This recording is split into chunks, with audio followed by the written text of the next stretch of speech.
Hello, and welcome to the Spiritist Journey Society channel on YouTube. I'm Stephanosis, and today I'll be reading an excerpt from The Gospel According to Spiritism, Chapter 11. Today's theme is the Law of Love. Instructions from the Spirits, the Law of Love. In this present moment, let us recite the opening prayer. Master Jesus, at this moment when we unite our hearts with our thoughts turned to you and your teachings, we humbly beg you to help us. Enlighten, beloved Father, our desire for family, harmony, so that the peace in the world which we so desire begins in our homes. It stimulates our hearts to fraternity and solidarity, giving, in addition to the bread that satisfies the hunger of the body, the bread that satisfies the spiritual hunger, giving the best of ourselves. It encourages us to be humble so that we are present with body and soul, together with our family members and friends, allowing your presence among us, encouraging us to forgive offenses, benevolence towards everyone, and indulgence with the imperfections of others, and with our own imperfections. Through spiritual progress, instincts become sentiments, which are more or less elevated. Love, being the finest sentiment that exists, summarizes the complete doctrine of Jesus. At the starting point, man only had instincts. After some advancement in the onset of corruption, he has sensations. But when he becomes instructed and more purified, he has sentiments. The most delicate apex of sentiments is love. Not the vulgar carnal sense of the word, but that inner sun which condenses and reconciles all aspirations and superhuman revelations at its ardent focal point. The law of love substitutes the selfishness of man with the harmonizing of all beings in brotherly love, thereby extinguishing social miseries. Blessed is the one who, having surpassed the state of being human, loves with an ample love all suffering fellow human beings. Blessed are those who love because they know not the miseries of either body or soul. Their step is light, and they live as if transported outside of themselves.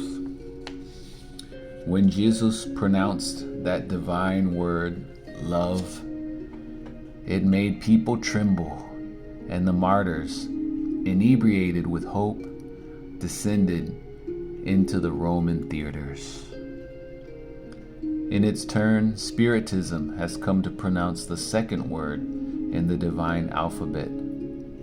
Pay attention, because this word, reincarnation, lifts up the tombstones from the empty graves and, triumphant over death, reveals to astonished people its intellectual patrimony.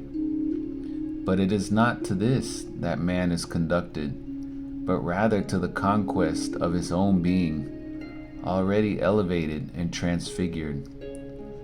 Blood has redeemed the spirit, and today the spirit must liberate the man from matter.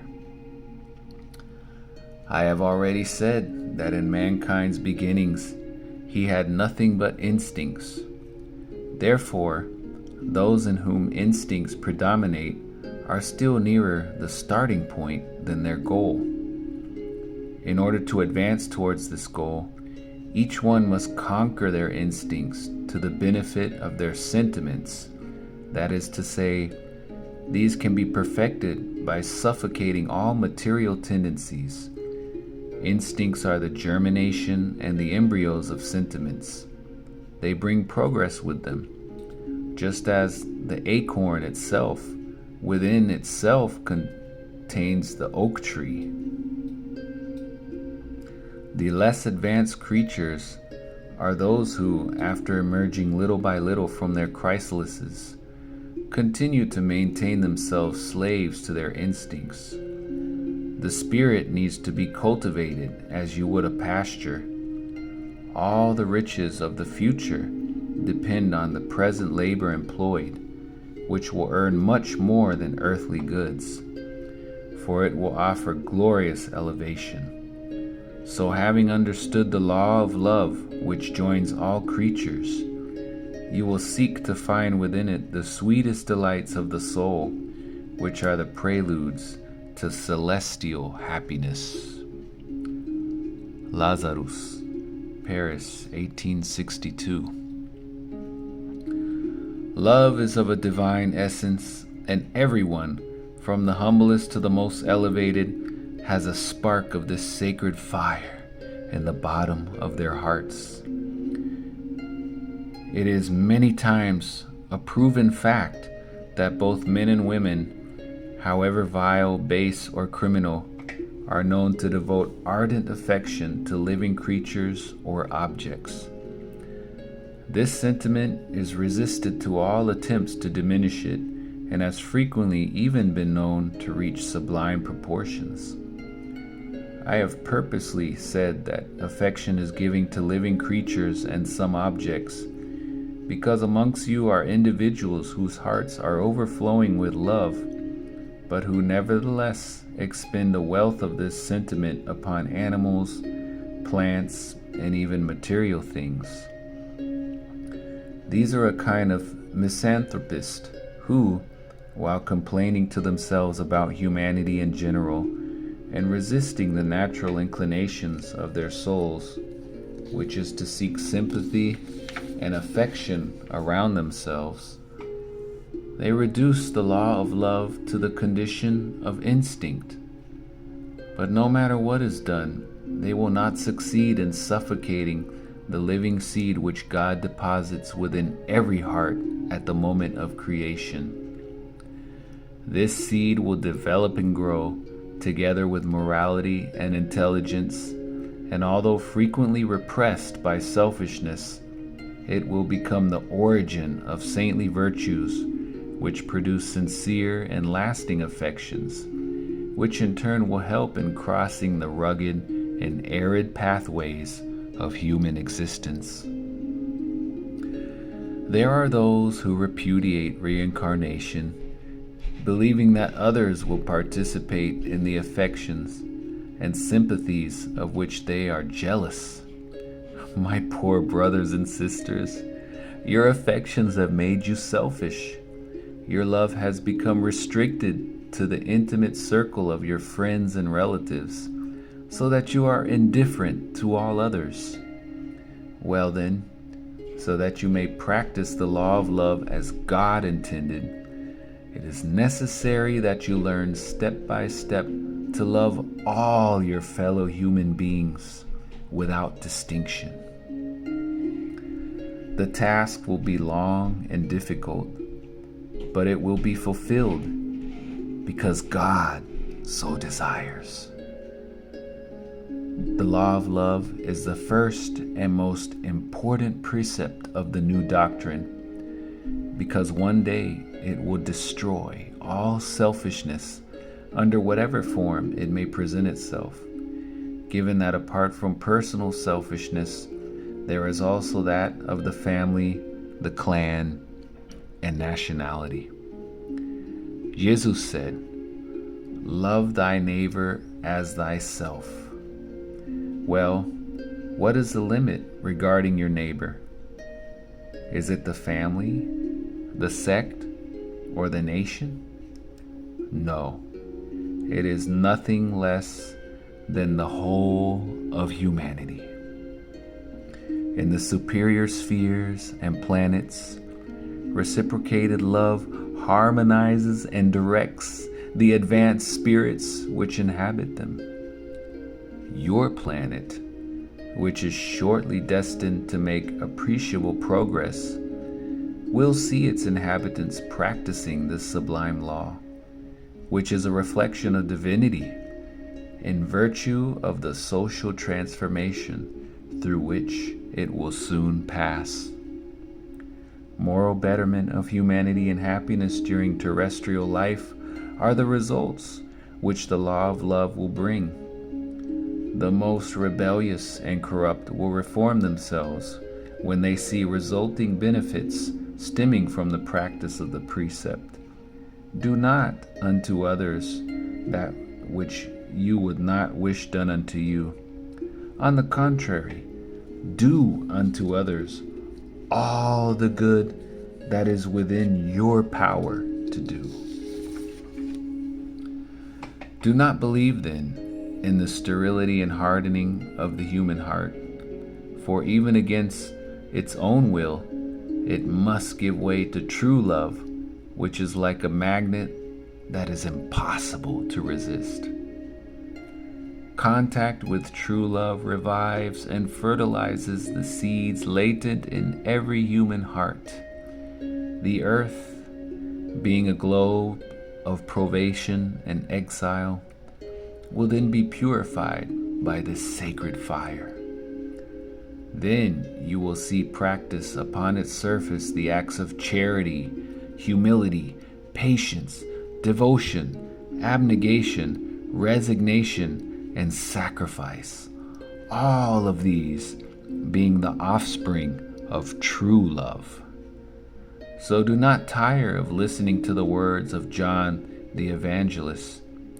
As perhaps you know, when sickness and old age forced him to stop teaching, he limited himself to simply repeating these gentle words, "My children, you must love one another." Beloved brethren, make good use of these lessons, because although it is difficult to put them into practice, the soul will reap great benefit from them. Believe me when I tell you to love one another and make the sublime effort that I ask of you. Then you will soon see the earth transformed into a paradise, where the souls of the just may come for repose. Fenelonbordeaux, 1861. Esteemed fellow students, the spirits who are here present say to you through my intermediary, love with all your heart, so that in turn you too may be loved.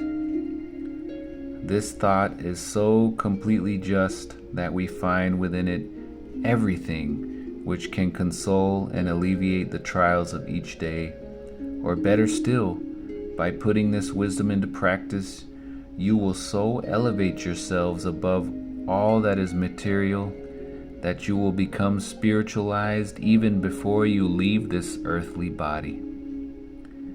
As the study of spiritual matters has developed your understanding of the future, of one thing you can be sure: you are progressing in the direction of God and will see fulfilled all the promises which correspond to the aspirations of your soul.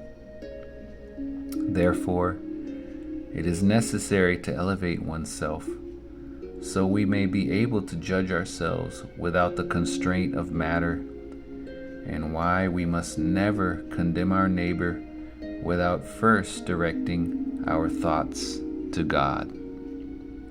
To love, in the true sense of the word, is to be loyal, honest, and conscientious, to do to others what we would have them do to us.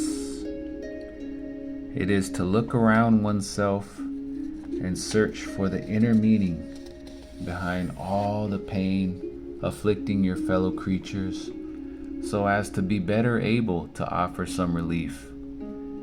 It is to consider the great human family as your own, because this family will, at some future date, re-encounter itself in the other more advanced worlds together with other spirits who, like you, are also God's children, destined to infinite elevation.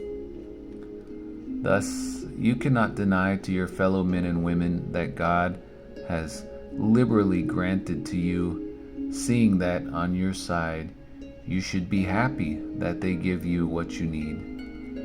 Therefore, always have a word of comfort and hope for all who suffer, so that you may be wholly just and loving. Believe that the wise saying, "Love greatly, as so to be greatly loved," will open up the way. These words are revolutionary and follow a pathway that is sure and invariable. But those of you who listen to them have already made some progress. You are much better than you were 100 years ago. You have changed so much for your own good that you can willingly accept a host of new ideas on liberty and fraternity, which before you would have rejected. Moreover, without doubt, in another 100 years or so, you will accept just as easily those ideas which now you are unable to get into your heads.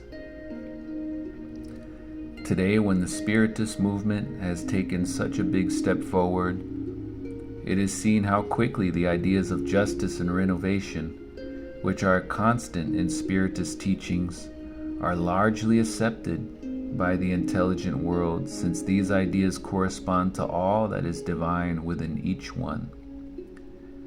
This has come about because you were prepared by a rich and fertile sowing during the last century, when the seeds of great ideas regarding progress were implanted in the bosom of earthly society. As everything is linked together under the direction of God, all lessons, when received and accepted, will be the means of bringing about the universal interchange of love for one's fellow beings. In this way, all incarnate spirits, being better able to appreciate and judge things, will join hands with those from every corner of this planet. One and all will come together to understand and love each other, to destroy all injustices and all causes of misunderstandings amongst peoples. The great concept of renewal through Spiritism, so well presented in the Spirit's book, will produce the prodigious miracles of the forthcoming century and lead to the harmonizing of all the material and spiritual interests of mankind. This will be brought about through fuller understanding of the maxim, "Love greatly so as to be greatly loved." Samson, an ex-member of the Spiritist Society of Paris, 1863. Now I invite you all to join in this closing prayer. Thank you so much for the sunny days that surround us, and also for the cloudy and sad ones that bring us awakening. Thank you so much for our families, our loved ones, and everyone in this group participating in the gospel of love and light. Thank you so much for health and illness, for the pains and joys, for your teachings of love, for your presence in our lives. Thank you so much, Lord God. May we know how to understand, respect, and value our fellow human beings, because then we will truly love them.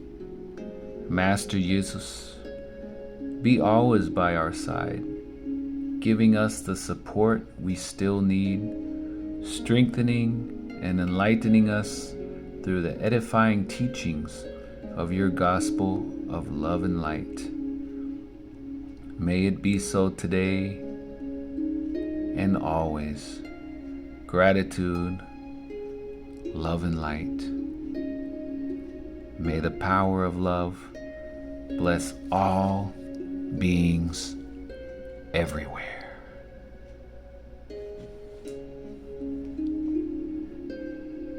Thank you for listening and joining us today. Don't forget to subscribe to our channel, where we are constantly uploading new inspiring messages from the Spiritist doctrine. God bless you and be well. We hope to see you next time.